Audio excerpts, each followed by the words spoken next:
I'm damned if I do, I'm damned if I don't. I can say how I feel, I can't say how I feel. I have to tiptoe around everybody. Yeah. I'm not doing it.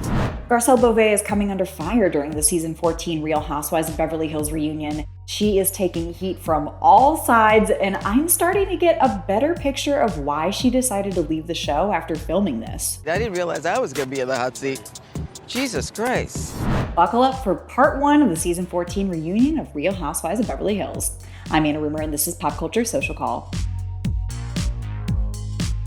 It was Erika Jayne who threw the first punch at this reunion, as she came at Garcelle for not showing enough of her life. We want to know who Honestly, you're I dating, worked my girl. ass off. It's a bit rich coming from someone whose storyline this year was redecorating, and besides, Garcelle says there's not really anything else to tell. Her salacious divorce happened before she was cast on Housewives, so she can't pull an Erika, or a Kyle, or a Dorit for that matter. I wish you were more interesting, I guess. Oh, damn.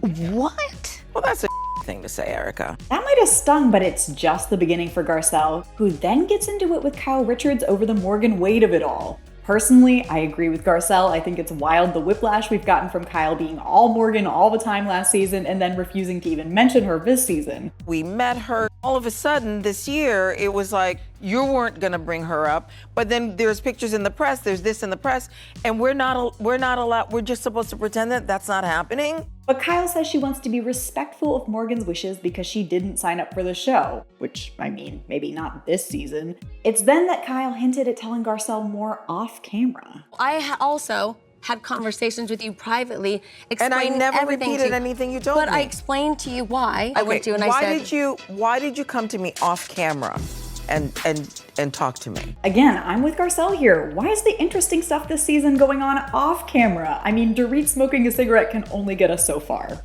And speaking of Miss Kemsley, she and Garcelle really get into it over Garcelle's implications that there was something fishy surrounding Dorit's 2021 home invasion. Dorit says that Garcelle has an obsession with the robbery, but Garcelle isn't backing down, and it's getting heated. This was my feeling. This is the last time I'm going to talk about it. I felt like it hallelujah, was a because setup. you've not stopped talking about it since it happened, Garcelle. Not stop talking about it. I talked about it too much. Literally. You feel it was a setup? Yeah, I do. There is no evidence or fact or any reason whatsoever Then I'm wrong. for you to draw that conclusion. Then I'm wrong. Yet, you can say it so casually, not considering once how that might make me, my husband, our family feel whatsoever about something as traumatic as that, Garcelle. I do think Garcelle probably wasn't super smart saying those things publicly, but she did ultimately give a Housewives non-apology apology, which has gotta mean something on these shows. Dorit was the other focus of this reunion episode as she opened up about her separation from husband PK and admitted there's less and less of a chance of them reconciling as time goes on.